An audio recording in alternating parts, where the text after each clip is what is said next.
চলো চলো স্কুলে চলো,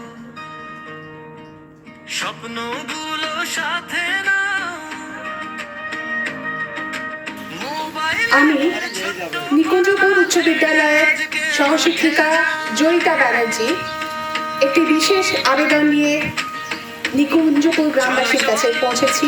ছাত্রছাত্রীরা, বিশেষ করে 9, 10, 11, 12 ছাত্রছাত্রীরা তারা স্কুলে যাচ্ছে না। এটি একটি অত্যন্ত বিপজ্জনক প্রবণতা।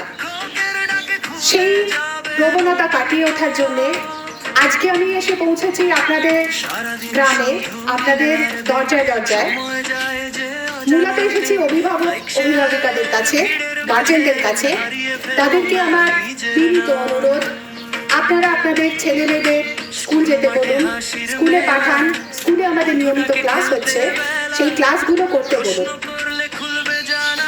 আপনারা যদি আমাদের শিক্ষক শিক্ষিকাদের সহযোগিতা করেন, আশা করি আমরা সবাই মিলে একসাথে এই যে ছেলে মেয়েদের মধ্যে মোবাইল এবং গেমের প্রবণতা বেড়েছে, সেটা থেকে বের করে আনতে পারবো এবং আবার পড়াশোনার মুখোমুখি করতে পারবো।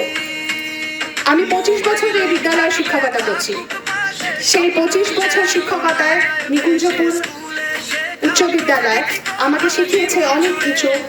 এলাকার মানুষ, গ্রামের মানুষের কাছে আমি মাথা নিচু করেছি, শিখেছি জীবনের বহু মূল্যবান পাঠ। আজকে আমি এসেছি আপনাদের কাছে আবেদন নিয়ে, আপনাদেরই সন্তানদের জন্য, আপনাদের ছেলে মেয়েদেরকে আপনারা স্কুলে পাঠান। দয়া করে স্কুলমুখী করুন, কারণ স্কুলের গুরুত্ব অপরিসীম। সেটা আপনারাও জানেন, আমরাও জানি। সমস্যা থাকতে পারে, কিন্তু আমরা সবাই মিলে চেষ্টা করলে সমস্যাগুলো মেটানোর পথ খুঁজে পাবো। কিন্তু তার প্রথম শর্ত হচ্ছে বাচ্চাদের স্কুল যেতে হবে। বিনীত অনুরোধ সকলকে, আপনারা গার্জেনরা প্লিজ আপনারা আপনাদের ছেলে মেয়েদের স্কুলে পাঠান এবং তাদের উৎসাহ দিন নিয়মিত স্কুল যেতে। আমাদের টিচারদের সঙ্গে যোগাযোগ রাখুন যাতে তারা নিয়মিত স্কুল যায় এবং ক্লাস করে।